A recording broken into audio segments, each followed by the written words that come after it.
Good morning.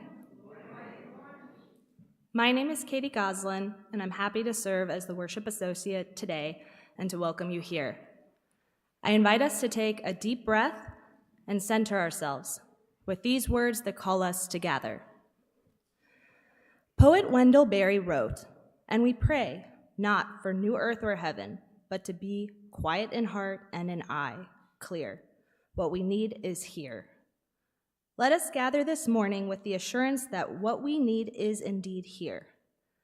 Let us be fully present to our own spirits. Let us be fully present to the deep connections in this community. Let us be fully present to each moment as it unfolds. Let us slow down, pause, rest, so that we may embrace the gifts of presence together. Let us gather now in reverence and in love. A flaming chalice has been a symbol of Unitarian Universalists for many decades, and we join our siblings in faith each Sunday by lighting our chalice here in the sanctuary. For those joining us online, I invite you to light a candle or chalice in your own space as we share these words by Linda Barnes. Suspended between all that was and all that might be, we struggle to find this very moment, to live this very moment. Let us sit together for a moment and savor this moment. Let us relish this between time where past meets future. Let us harbor a faith that reminds us that right now, right here, is enough. And now, please rise in body or spirit for our opening song, number 16, "'Tis a Gift to Be Simple."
Good morning, everyone.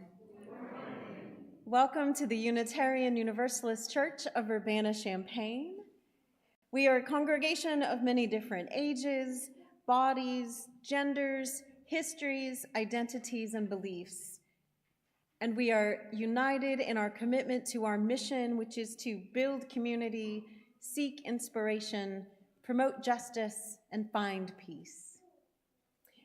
I am Reverend Beth Monholland. My pronouns are she, hers, and I am honored to serve as the lead minister to this congregation alongside our associate minister, Reverend Sally Fritchie.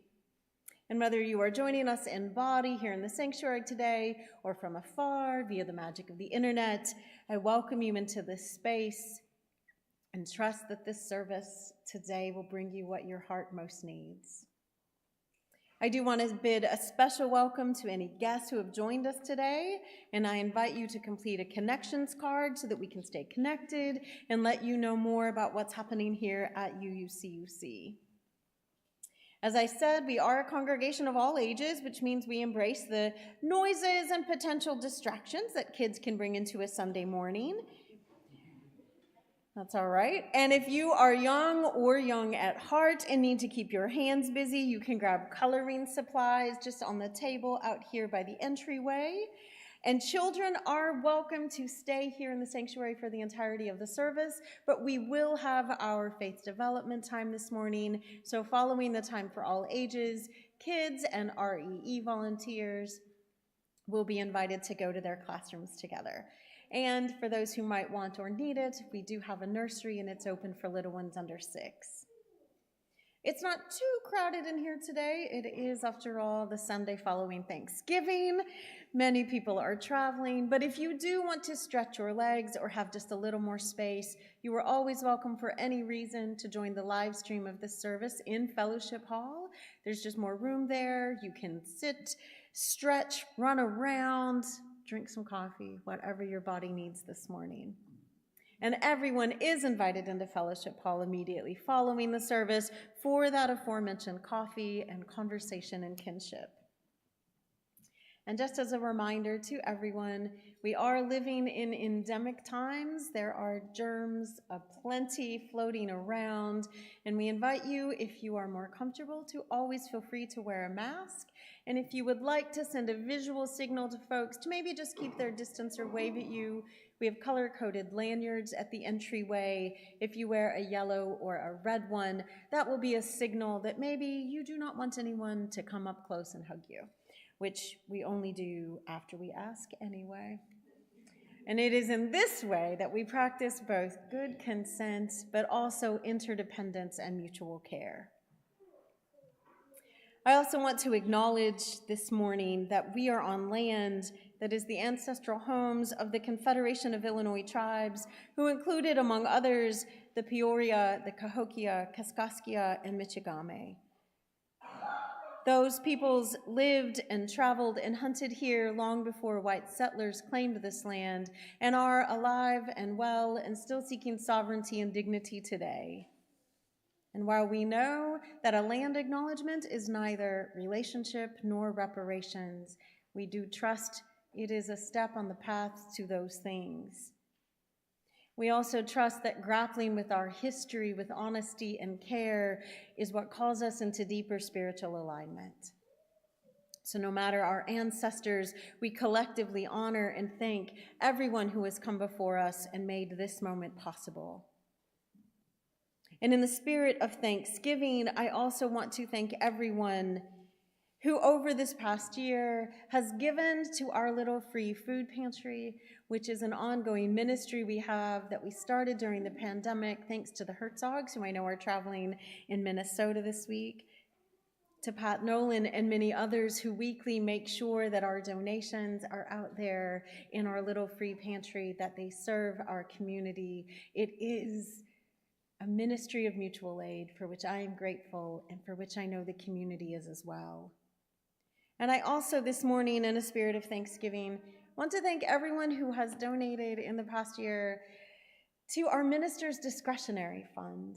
You might not be familiar with that, but that fund is set aside for the ministers here to be able to engage in mutual aid with folks within the congregation and beyond it.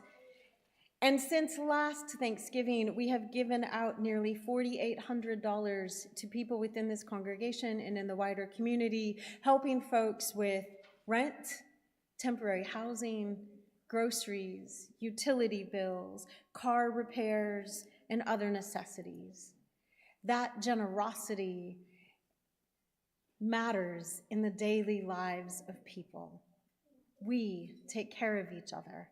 And I thank you all for all the ways that your generosity pours out throughout the year. And on this week of Thanksgiving, I wanted to especially lift up those things that you do to care for everyone. And with that, I invite you to take a deep, deep breath.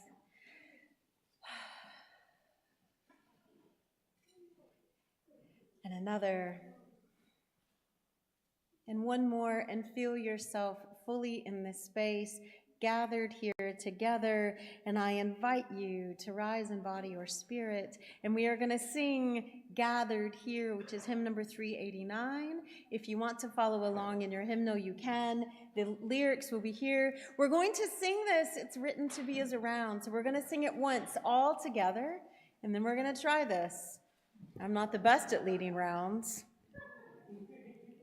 It's an experiment this morning to gather us here. Thank you. Mabel has confidence in me, everyone. So please rise in body or spirit. Here's how we'll do this. We'll all sing it once together, and then I'll lead this So, gosh, left and right are not my forte. The right half, my left half of the room will start, then I'll indicate for you all, and then we'll indicate for the back. Put all together once, and then we'll do it as a round. You got it. Michael's gonna get us started.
Next time, we'll do another round of it.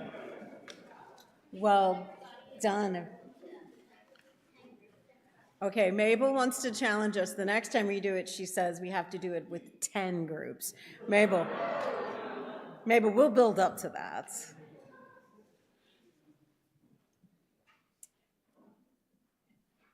Welcome to December, everyone. I don't know about you, but when I woke up and was like, December 1, what? In the year 2024? How is that possible? Do you ever feel like you're just on a speeding train?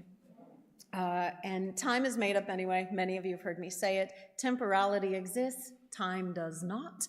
We made it up, but here is the social construct in which we have all for centuries agreed upon, that we will mark the passing of time with minutes and hours and days and weeks and months. And here we are in a brand new month, December, the last month of this year. And here we are gathered together once again. In the month of December, here our service theme will be presence. Holy expectations. What expectations do we hold of this season together? What expectations do we hold of the end of the year, the beginning of a new one?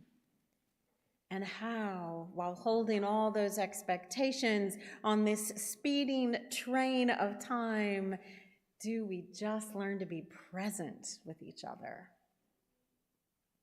I struggle with that. Perhaps some of you do. I've had a long practice now for at least, it's not that long considering the length of my life, but maybe half a decade of really trying to incorporate mindfulness into my daily routines. It's a practice because you have to keep practicing it, right? But I created for myself, and I showed folks this back in September when we were talking about spiritual practices, a mindfulness jar. Perhaps you've seen these. Our lives, at least my life, my days, my head, often feel like this when it's swirling, swirling, swirling, the glitter all over the place. You can't focus or see or know where to settle. And part of what this jar and other mindful practices invite us to do is to breathe, to pause, and to focus. So if you can see my jar, or if you can see the video screens of it, we're going to watch, and we're all just going to breathe together silently while that glitter settles, like all of our swirling thoughts, all the to-do lists, everything you have to do this week. Maybe the shopping list of all you think you need to buy yet in the next 3 weeks. The people you want to call, the work you want to do. It's not that those things are unimportant. It's that we can only do what is in our hands in this moment. And what we can mostly do is breathe and be still together.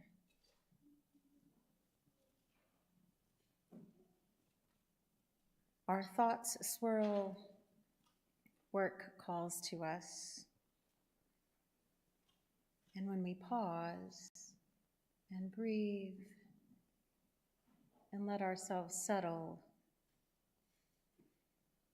our own thoughts, our own emotions start to offer some clarity through all the glittering things that are demanding our attention.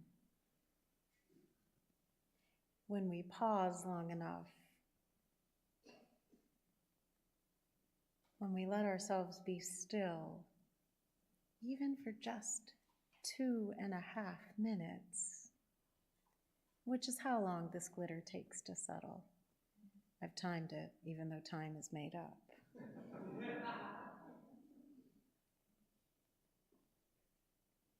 It feels like a luxury to just be still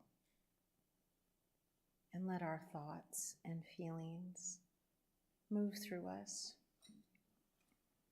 It feels like a luxury because so often, for so many of us, it is.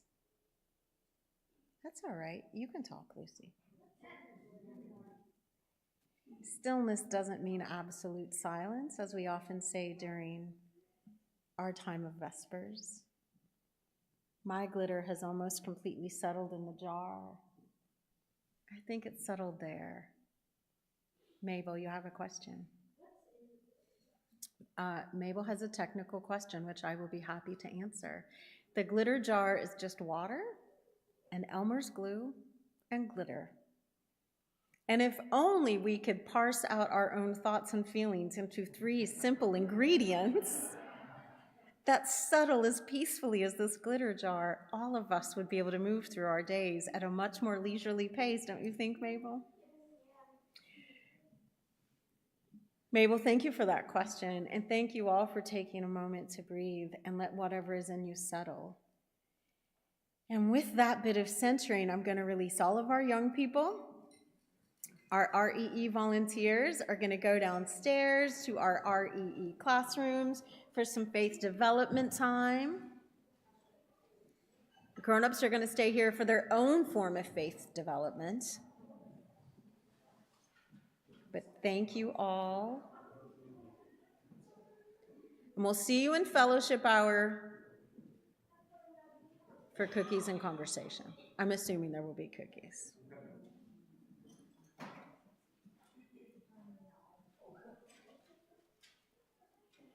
When we gather each week, we know that we carry all of our lives with us, and I consider it an act of spiritual generosity that we make space for our joys and sorrows, for our concerns, for all the things we carry with us.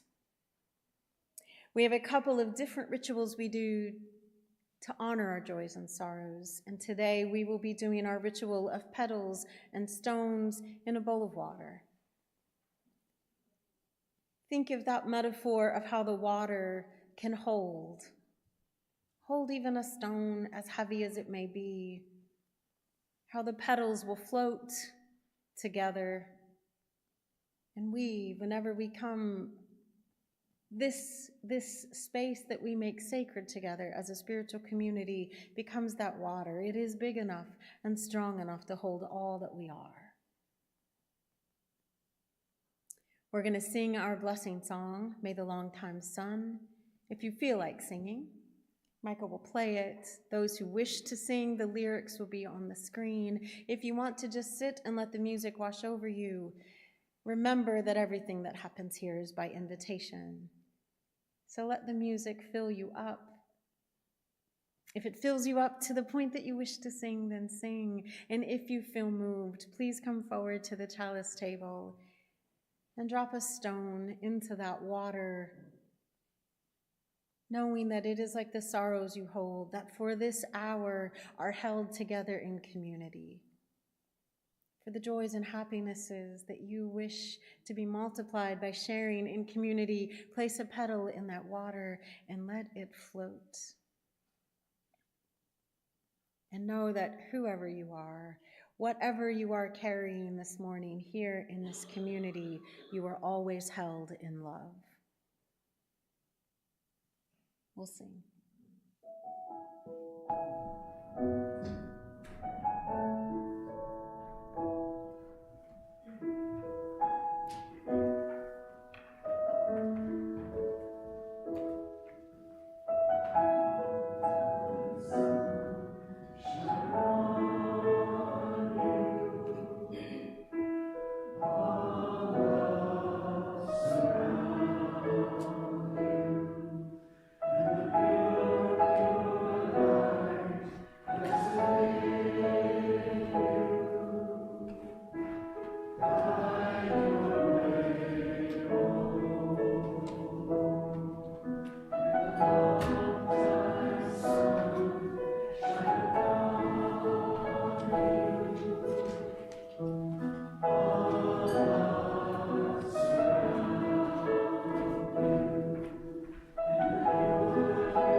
Just a note also, if you have any joys and sorrows that you are not submitting in person via card, you can email them in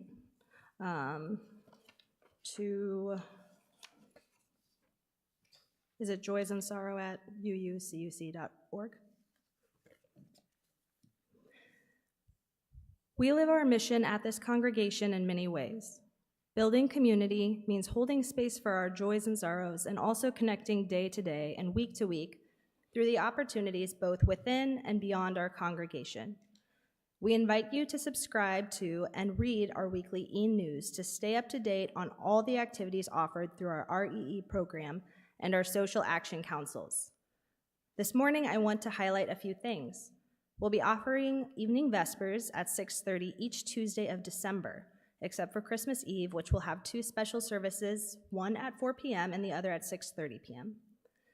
This coming Friday, please join us in the Fellowship Hall for Popcorn Theology at 6 p.m., when we'll be watching the movie The Man Who Invented Christmas. And on Saturday the 7th, from 3 to 7, our Faith Development Program is sponsoring our next Parents' Night Out.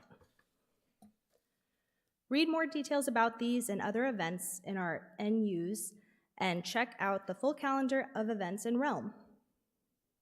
Each Sunday, in recognition of our very real interdependence and reliance on each other, We pass the plate and share our offering with an organization doing the work of justice in the world. Our shared offering partners for December, as is our long-standing tradition, are our international church partners in Transylvania and India. Supporting and connecting with our Unitarian siblings across the globe is one vital way we live our value of interdependence. You can give by text or through the online portal on our website. Or if you're here in the sanctuary, the basket will be passed and checks can be made out to UUCUC and in the e-memo, but shared offering. Half of what you give will go toward sustaining the work of this church, and the other half will go directly to our shared offering partner. We invite to give whatever is generous for you. This is also the time to submit a written joy or sorrow.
Thank you, Michael.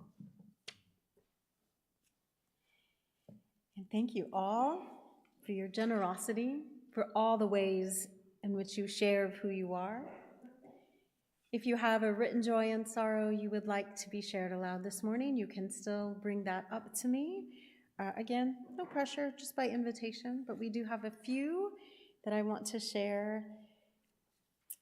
From Robert D., a joy that they get to spend Christmas with their youngest sister in Urbana this year. Oh, family, blessings and curses. Better when they're a blessing. A sorrow from David Gross. For more than 50 years, David writes, I was active for the in-person events in UUCUC, but today the failure of the ramp, the frequent malfunctions of the Olivet, and the ableism culture of the congregation have combined to keep me away from the building, and that tears out my heart. Thank you for sharing, David. A joy from Jerry Fry. A joy that I could join a group that I sing with called Bach, B-A-C-H, this afternoon at 4 in Savoy for a community sing-along of Handel's Messiah, a great way to get into the holiday spirit. For those who want to hear that singing, they will be at the First Baptist Church of Savoy on the corner of Prospect and Burwash. Thanks, Jerry.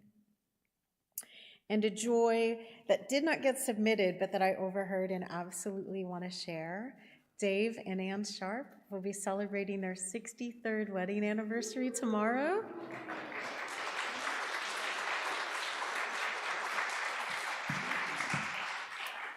And that is the most beautiful thing I've heard all week. Thank you, Dave and Ann. And thank you all for how you share of who you are in this community, for the sorrows and the joys that were spoken aloud this morning, for the ones we always carry in our hearts. I thank you, and I offer a blessing. And I would invite us to just enter into a moment of silence for all that we know we are. I'm going to ring our singing bowl, and we'll just let the tone of it wash through us until we can't hear it anymore.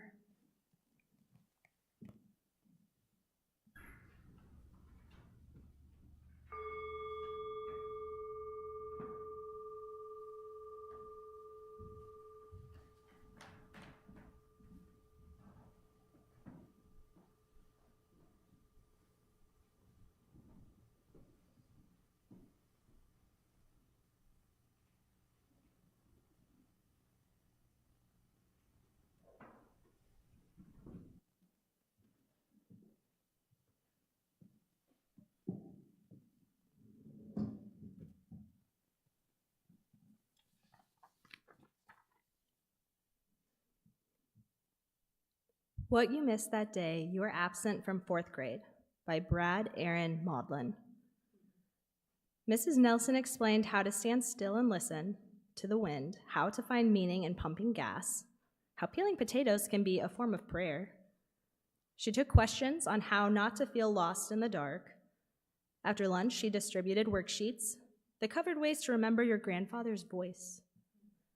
Then the class discussed falling asleep without feeling you had forgotten to do something else, something important, and how to believe the house you wake in is your home. This prompted Mrs. Nelson to draw a chalkboard diagram detailing how to chant the Psalms during cigarette breaks, and how not to squirm for sound when your own thoughts are all you hear. Also, that you have enough. The English lesson was that I am is a complete sentence. And just before the afternoon bell, she made the math equation look easy, the one that proves that hundreds of questions and feeling cold and all those nights spent looking for whatever it was you lost and one person add up to something.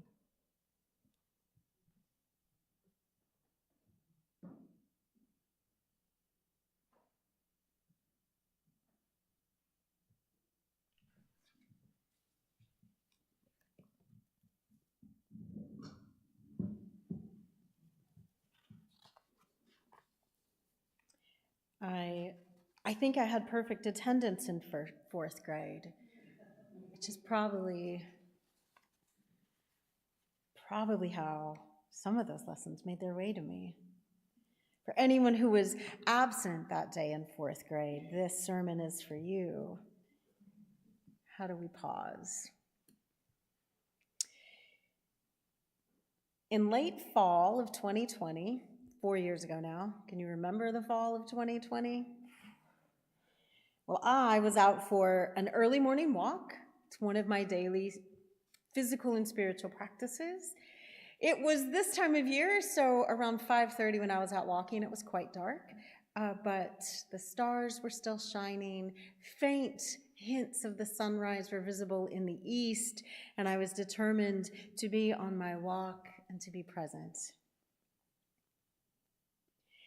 And I was doing pretty good there for the first few minutes of that walk until, like that swirling glass jar of glitter, all of my thoughts started to gather. And then they were telling me about all the things I needed to do that day. And I stopped noticing the stars and the cool, crisp air, and instead began to create a mental to-do list for the day and the week, detailing for myself the papers I needed to write for grad school, the meetings I had scheduled with students, projects I was planning at work, and, have you done this? Even planning out the conversations of what I would say and what someone would say back to me. It was all happening there in my head that morning. And because all of that was swirling and whirling inside of me, I failed to notice what was happening outside of me, which is that the parkway on which I was walking was I was not the only one on it. And fortunately, I happened to see movement out of my peripheral vision and looked up just in time to not run into a skunk that happened to be ambling along the grass, a mere 2 feet away from me. I froze, the skunk froze, and we both stood there staring at each other. The skunk with her tail in the air, me with my heart in my throat. And then I slowly backed away. And as I backed away, the skunk turned and ran back into the clump of trees that it had ambled out of. And I laughed at myself, laughed that in a practice where I was trying to be mindful, where literally one of the things on my to-do list was go for a mindful walk, I needed the universe to send a skunk to my path to remind me to be present in this moment. It was also particularly funny because one of the papers I was working on was for a seminary class on Buddhist traditions, where we were learning about mindfulness. I think about that moment regularly. I think about that skunk who I nearly ran over, and how the universe really will, if we're paying attention, send us the messages that we need. When I think about that moment, though, I'm also reminded of all the other moments where I have just not been in the present. It is particularly challenging for us humans, particularly us Western American humans, to be fully present in the here and now. And I started thinking of it after that moment with the skunk, as if all of us are moving through lives with a little remote control in our hand. And we are either constantly pressing fast forward to all the things we need to do this day, to this week, this month, this year, or perhaps we are on rewind, looking back to our glory days, looking back to regrets, things we wish we had done differently, could do over, fast forward and rewind. We are so very rarely right here in this moment. When I think about the rewind button, particularly in light of our political discord over these last few years, when people talk about the good old days, the glory days, I think of my grandparents and what good old days might have meant for my grandfather, who, some of you have heard me share stories with them before. My grandfather entered the coal mines of eastern Kentucky in 1934 at the age of 11. Because he was the oldest and his family needed extra income so badly just to make ends meet that going to school was not an option for him. Working was what he had to do. And so he never learned to read or write. He worked 10, 12-hour shifts, 5 and 6 days a week for nearly 40 years. And at the same time that my grandfather was working deep in the mines, the same time in those good old days that other poor white people were laboring under corrupt and exploitative systems, Black people in this country were being daily lynched. Just across the border from where my grandfather lived in Tennessee, there were lynchings that barely even got reported in the papers. the pressing rewind to get us back to some mythical days of yore all too often ignores the actual lived experiences of people in those days. To be fair, though, we sometimes are pressing rewind because grief and loss are calling to us so deeply. We miss our loved ones who have gone before us, and it is only natural that we want one more time, the way the poem says, perhaps, to remember our grandfather's voice. If I could go back and have that one more conversation, the rewind button sometimes is our connection to all that we have lost. But of course, being present with our feelings, with the grief and the loss, being present with the realities of our world is not easy. It takes, as the Buddhists say, as I said a few minutes ago, practice. Because it's easy to press fast forward and rewind, and it's easy also to just hit the play button and be on autopilot. Have you had moments like that? I'll tell you a story. I remember once, this would have been maybe 20 years ago. The job I had about a 20 to 25 minute commute to work. And there were a couple of routes I could take, just depending on the traffic. And so I would either be on the interstate or city streets.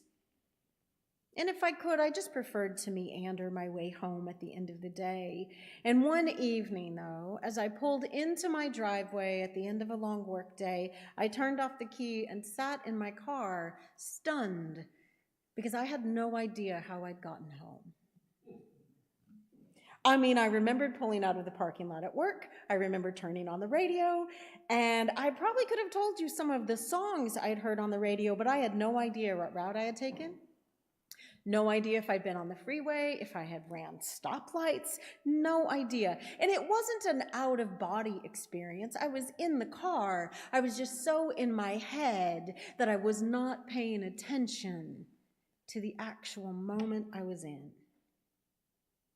And it was terrifying to realize that I could press play on my life and tune out the world. And I'll say that has been a skill that served me well when I was in a busy, busy house trying to read a book. It is not a skill I want to employ when I'm driving a 4-ton car around a busy city. But we all do that. Sometimes literally, sometimes metaphorically, we go through our days not actually noticing. Not noticing our own bodies, not noticing the people around us, not seeing the beauty of bare winter trees, the shapes that form in the clouds. Not seeing the faces of the people we encounter. We mindlessly press play as a way of numbing ourselves or distancing ourselves from the moments that we're in. We're going through our lives like we're watching Netflix, and the world has to keep sending us a skunk to say, hey, are you still present?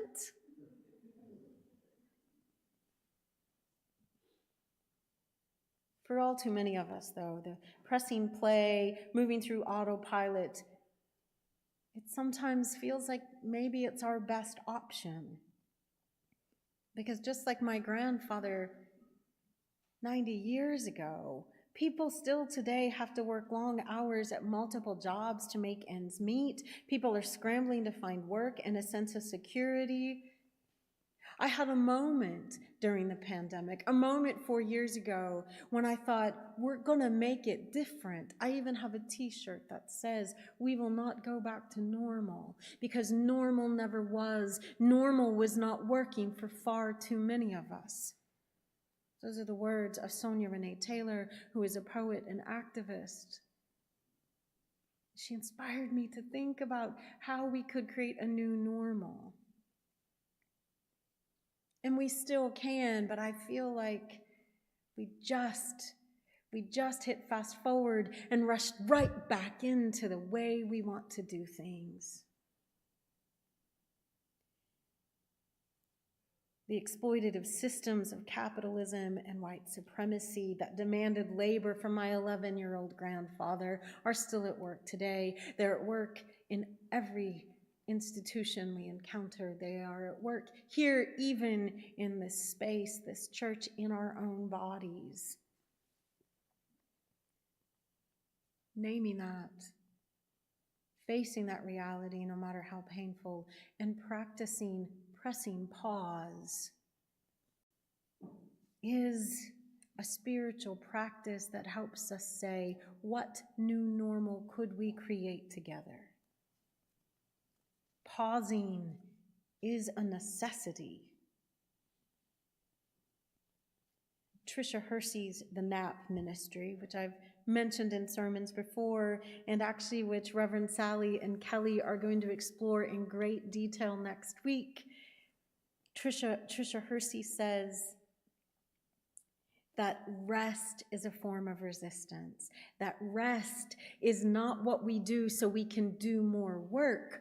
Rest is what we do because we are living, breathing beings on this planet. The Nap Ministry advocates for rest as an inherent right.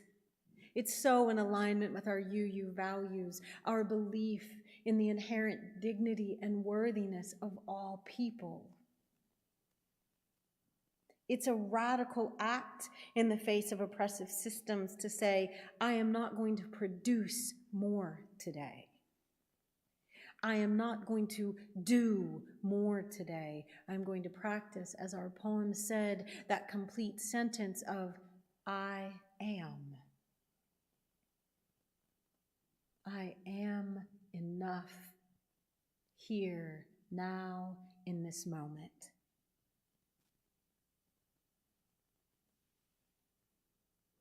My biggest, well, no, not the biggest, but one of the things that broke my heart during the pandemic was the recurring meme, I'm sure many of you saw it, that said something like, and there was variations on the meme theme, hey, if you haven't accomplished your dreams, if you didn't write your novel, or I don't know, build a new house, whatever, did you not learn to bake sourdough bread and knit?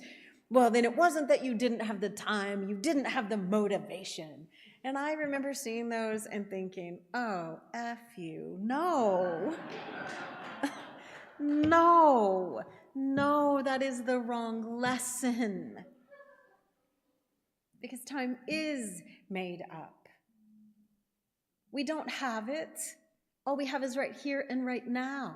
And sometimes what we need here and now is to pause and feel our grief in our bodies. We need to pause and let the tears come. We need to pause and notice the beauty and let it fill us up with joy so that we sing out loud and laugh and dance. That is what we are here for.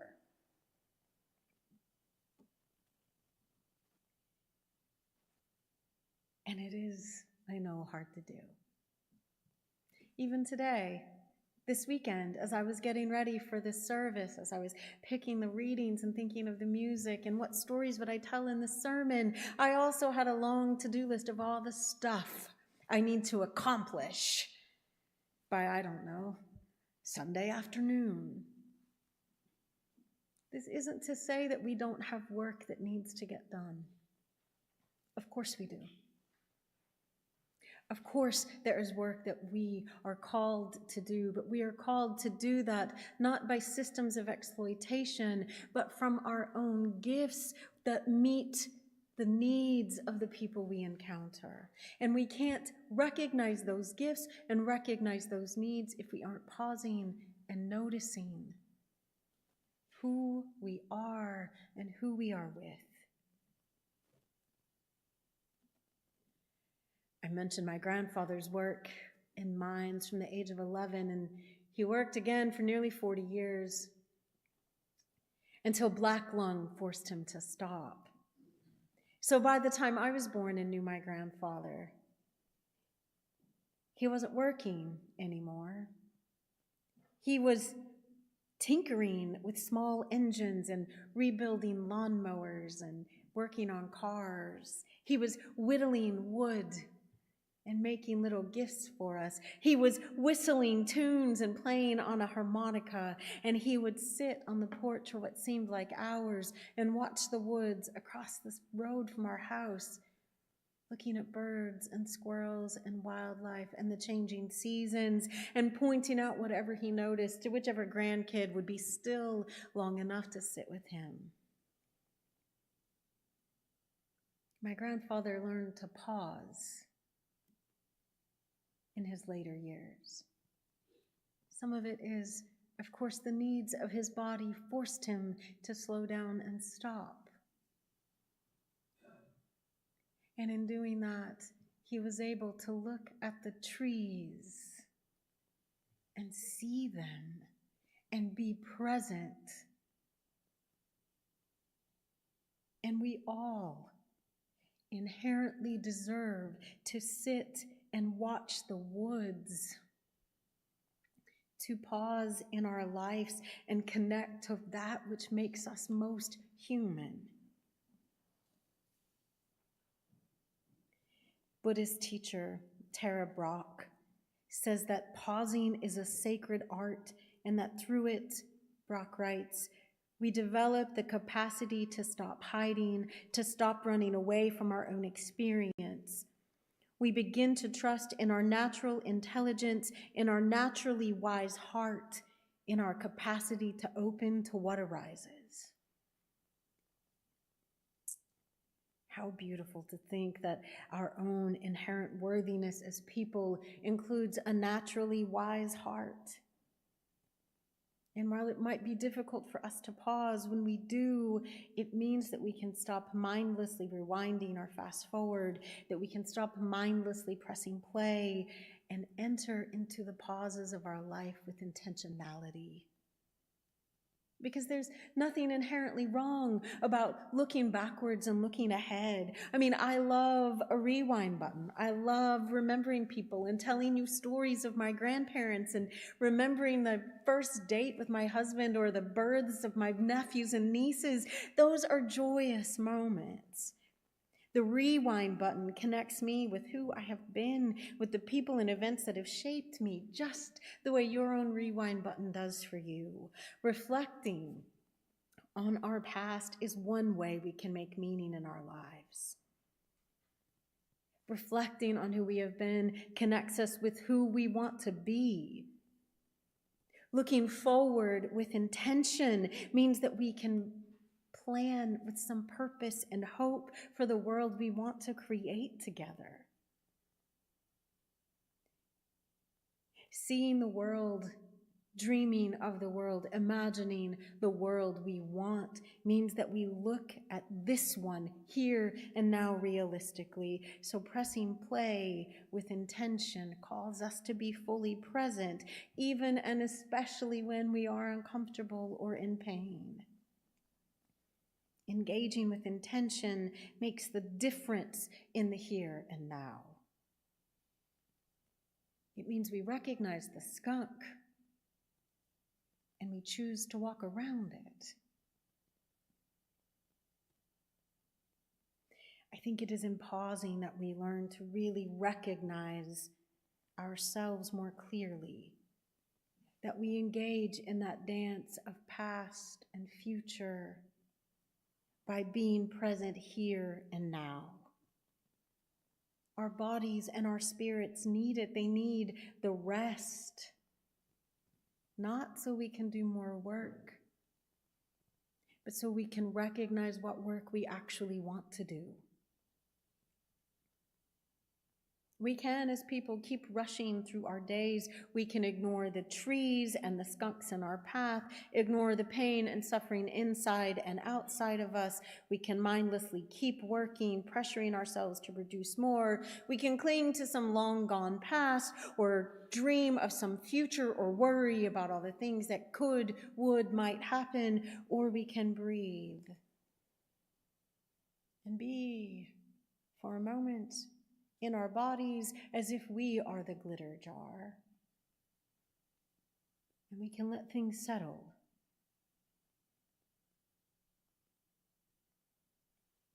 We can let things settle and accept the gift of this moment, recognizing that we are on a path not to be big, big, better, best, but to be whole together. My prayer for us is that as we learn to press pause individually and collectively, it calls us to the wholeness, the holiness that is our birthright. May it be so, and amen.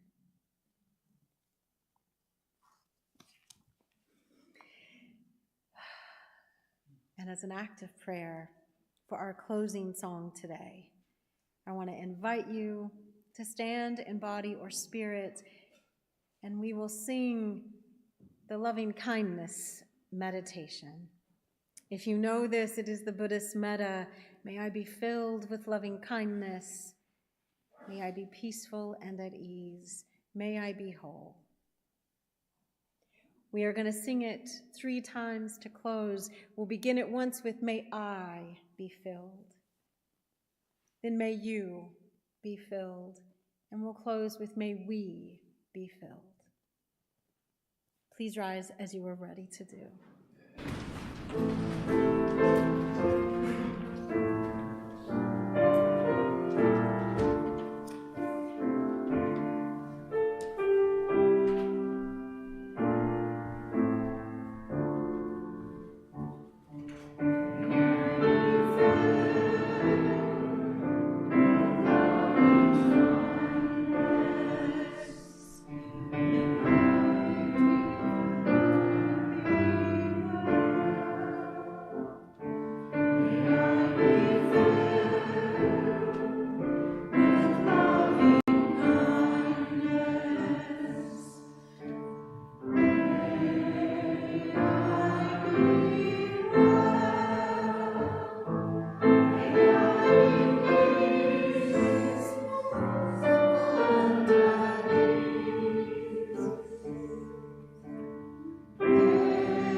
This week, may you be filled with loving kindness.